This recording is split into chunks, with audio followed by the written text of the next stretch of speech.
सभापति महोदय, मैं ये कहना चाहता हूं, ये सिर्फ 3 कानून यही नहीं है, भविष्य के कानून और बता रहा हूं। नया बिजली का कानून लेकर के आएगा टेरर। सारे हिंदुस्तान की पावर अदानी को सौंपने का मन बना रखा है। अंबानी को, अदानी को देश लुटाना चाहते हैं, देश की संपदा को लुटाना चाहते हैं। ये झूठ बोल रहे हैं। एयरपोर्ट उनको दे दिए, रेल उनको दे दी, तेल उनको दे दिया। ये झूठ बोल रही है। चलो, जंगल जमीन देना चाहते हैं। वो एयरपोर्ट खरीद रहे थे, वो रेल खरीद रहे थे, वो जमीन पर कब्जा करने के लिए ये कानून केंद्र की सरकार से बनवाने में कामयाब हुए। झूठ बोल रहे हैं आप कि किसान आगे बढ़ रहा, किसान की आत्महत्या का आंकड़ा बताना बंद किया, केंद्र की सरकार ने बंद किया। इसलिए तीनों अध्यादेश साथ लेके आए। ये क्यों नहीं बता रहे कि एमएसपी पर खरीदेगा, बाहर भी कोई खरीदेगा तो? जी प्रधानमंत्री जी कह रहे हैं, तो प्रधानमंत्री जी तो अच्छे दिन आने की भी कह रहे थे। प्रधानमंत्री जी तो काला धन वापिस आने की भी कह रहे थे।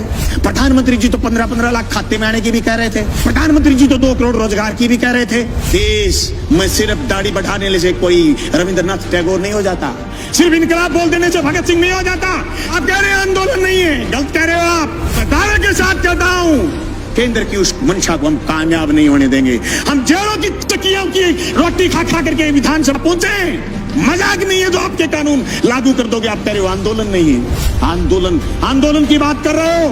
रड़क पार देंगे, रड़क, पर तुम्हारे काले कानून किसी भी रूप में लागू नहीं होने देंगे। जमीन उसकी होगी तो जमीन जोतेगा। जमीन अदानी और अंबानी की नहीं होगी। सड़क पर करेंगे, लड़ेंगे, सीने में गोली खाएंगे, पर जमीन नहीं जाने देंगे।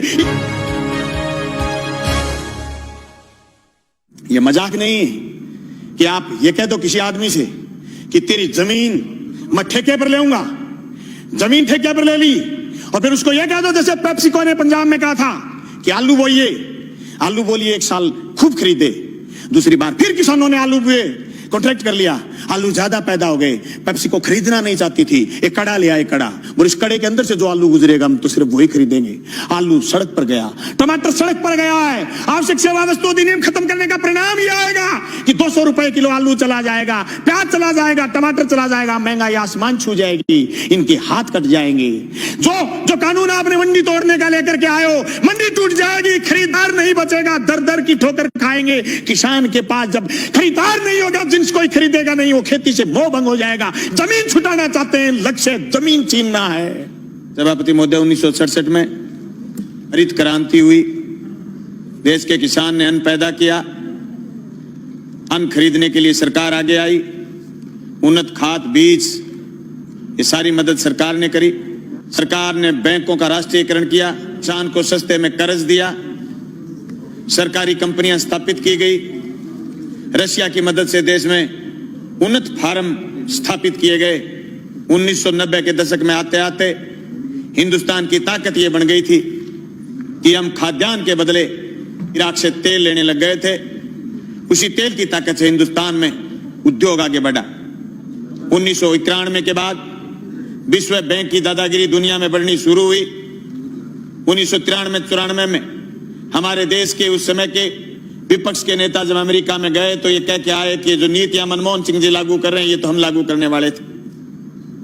ये तीनों अध्यादेश जो केंद्र लेकर के आया है, जो कोरोना के संकट में लेकर के आया है, जो रात के अंधेरे में लेकर के आया है, जो बहुत प्रचार करने की जरूरत थी, उस प्रचार की बजाय दबे पांव लेकर के आया है। जो एफडीआई से बाजार काबू में नहीं कर पाई केंद्र की सरकार, पूंजीपति काबू में नहीं कर पाया, यह आवश्यक सेवा वस्तु अधिनियम तोड़ करके बाजार पर काबू करना चाहते हैं। कि मंडी से बाहर जो ग्राहक बता रहे हैं, किसी ने नाम नहीं लिया सुबह से कि ग्राहक मंडी के बाहर कितने किलोमीटर दूर खड़ा होगा, ग्राहक कौन से गांव में खड़ा होगा, ग्राहक किसान की फसल खरीदने के लिए किसान के खेत जाएगा या उसकी डोर जाएगा या फिर गंगा जी के घाट पर जाके खड़ा हो जाएगा और यह कहेगा कि मैं तेरी जींस 1000 रुपए क्विंटल में खरीदूंगा, देनी है तो दे, नहीं गंगा जी में डाल दे।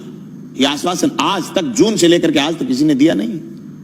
सभापति महोदय, कोरोना के संकट में अगर देश में कोई चीज जिंदा थी वो थी कृषि, और कृषि संकट को आज वापिस तेजी से गहराने का प्रयास किया जा रहा। ये मेरे बड़े बोले भाई कह रहे थे कि कृषि को उभारने का काम किया जा रहा, नहीं, झूठ बोल रहे हो। 2015 में आपने सीएडी खत्म की, सिंचित क्षेत्र विकास विभाग खत्म किया केंद्र ने। झूठ बोल रहे हो, आपकी कृषि को उभारने का काम कर रहे हो। आपने बोनस जो राज्य की सरकारें देती थी खत्म आपने किया। झूठ बोल रहे हो आप कि किसान आगे बढ़ रहा, किसान की आत्महत्या का आंकड़ा बताना बंद किया केंद्र की सरकार ने बंद किया। सभापति महोदय, खेती खेती नहीं, ये जमीन भी बेचना चाहते हैं बड़े पूंजीपति के हवाले, इसलिए तीनों अध्यादेश साथ लेके आए। एक दूसरे से जुड़े हुए ये चीज, इनको अलग नहीं किया जा सकता। ये क्यों नहीं बता रहे कि एमएसपी पर खरीदेगा, बाहर भी कोई खरीदेगा तो जी प्रधानमंत्री जी कह रहे हैं, तो प्रधानमंत्री जी तो अच्छे दिन आने की भी कह रहे थे, प्रधानमंत्री जी तो काला दिन वापिस आने की भी कह रहे थे, प्रधानमंत्री जी तो 15-15 लाख खाते में आने की भी कह रहे थे, प्रधानमंत्री जी तो 2 करोड़ रोजगार की भी कह रहे थे, पर हुआ तो नहीं। कैसे मान लें? कागज से मानेंगे, कलम से मानेंगे, लिखित में मानेंगे, और आप कह रहे हैं आंदोलन नहीं है। गलत कह रहे हो आप।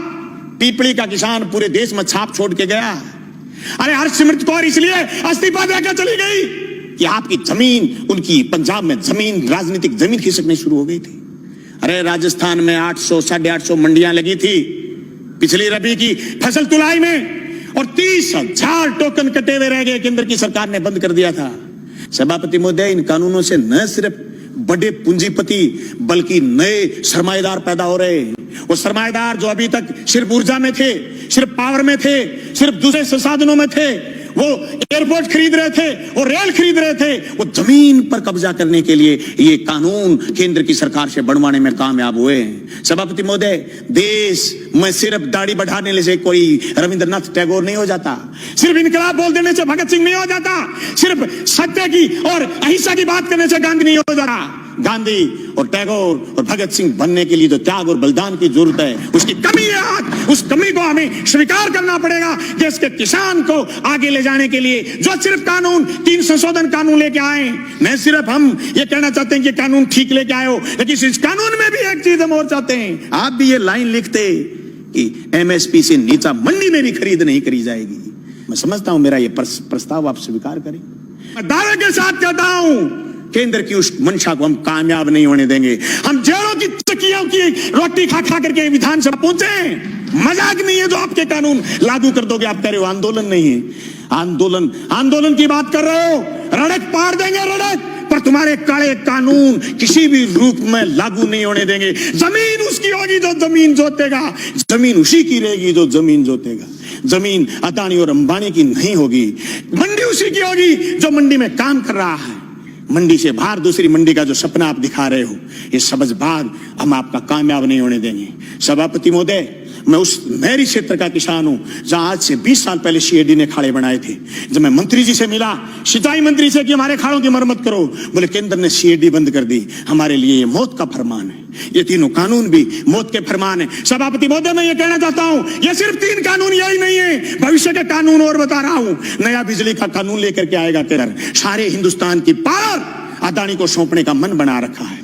अंबानी को, अदानी को देश लुटाना चाहते हैं। एनजीटी पर स्पेशल कानून लेकर के आ रहे हैं। पर्यावरण पर कानून लेकर के आ रहे हैं। पर्यावरण के नाम पर जो आसाम से कोयला नहीं खोद पाए थे, उसके खिलाफ ये कानून लेकर के आ रहे हैं। ये देश की संपदा को लुटाना चाहते हैं या झूठ बोल रहे हैं। एयरपोर्ट उनको दे दिए, रेल उनको दे दी, तेल उनको दे दिया, ये झूठ बोल रही है। चलो जंगल जमीन देना चाहते हैं। हम इसकी मुखालफत करते हैं। न सिर्फ मुखालफत राजस्थान की विधानसभा में करते हैं, सड़क पर करेंगे, लड़ेंगे, सीने में गोली खाएंगे, पर जमीन नहीं जाने देंगे। इनकलाब जिंदाबाद।